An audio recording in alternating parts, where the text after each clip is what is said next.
इलाका टीआरएस का, किला ओवैसी का, लेकिन चुनावी रिजल्ट के परिणामों ने हैदराबाद में बीजेपी की दमदार एंट्री का अध्याय लिख दिया।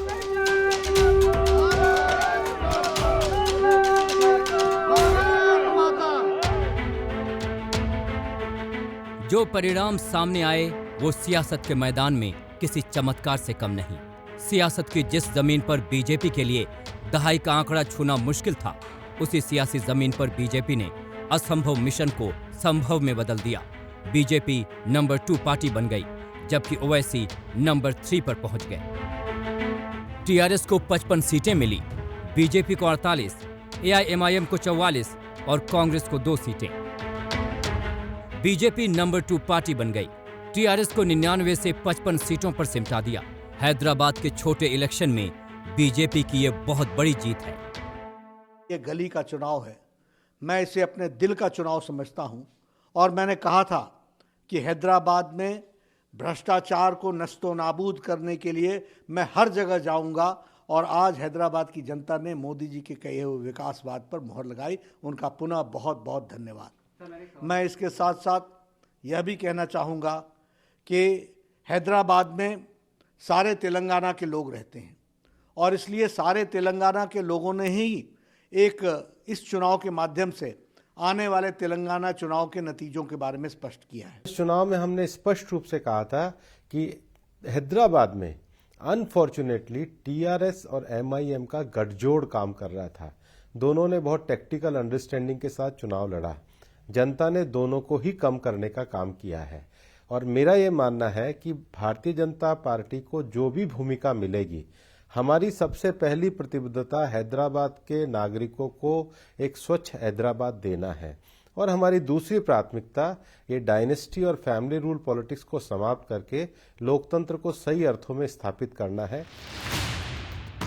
हैदराबाद के लोकल इलेक्शन को समझने के लिए आपको 2016 और 2020 के रिजल्ट के अंतर को समझना होगा। 2016 में बीजेपी ने 4 सीटें जीती, 2020 में 48 सीटें जीती।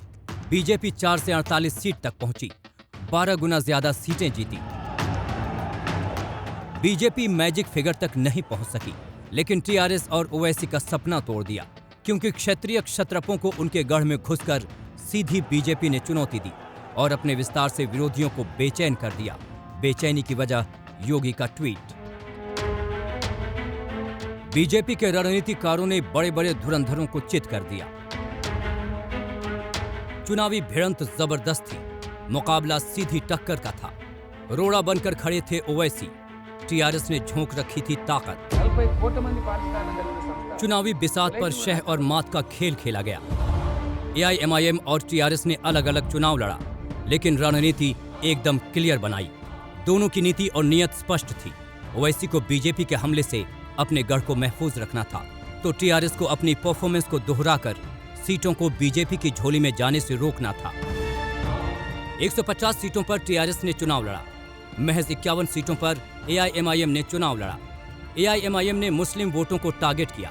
99 सीटों पर बीजेपी वर्सेस टीआरएस की लड़ाई। यहाँ पर ढोल ताशे बजाए जा रहे हैं ताकि ये जो मैसेज है यहाँ से दिया जा सके कि कितने उत्साह में यहाँ के कार्यकर्ता हैं, और उसी की तस्वीरें इस वक्त आप देख पा रहे हैं। यकीनन आज का दिन बीजेपी के लिए काफी ज्यादा महत्वपूर्ण, उसके लिए सेलिब्रेशन का ये वक्त है और वही सेलिब्रेट करते हुए अपने इस हैदराबाद के बीजेपी दफ्तर में बीजेपी के तमाम कार्यकर्ता इस वक्त नजर आ रहे हैं। देखना दिलचस्प रहेगा कि आज ये जो उसकी जीत हुई है, इसके जरिए 2023 को कैसे वो सुनिश्चित करती है, दक्षिण के इस दरवाजे के जरिए बाकी राज्यों में वो कैसे पैर पसारती है।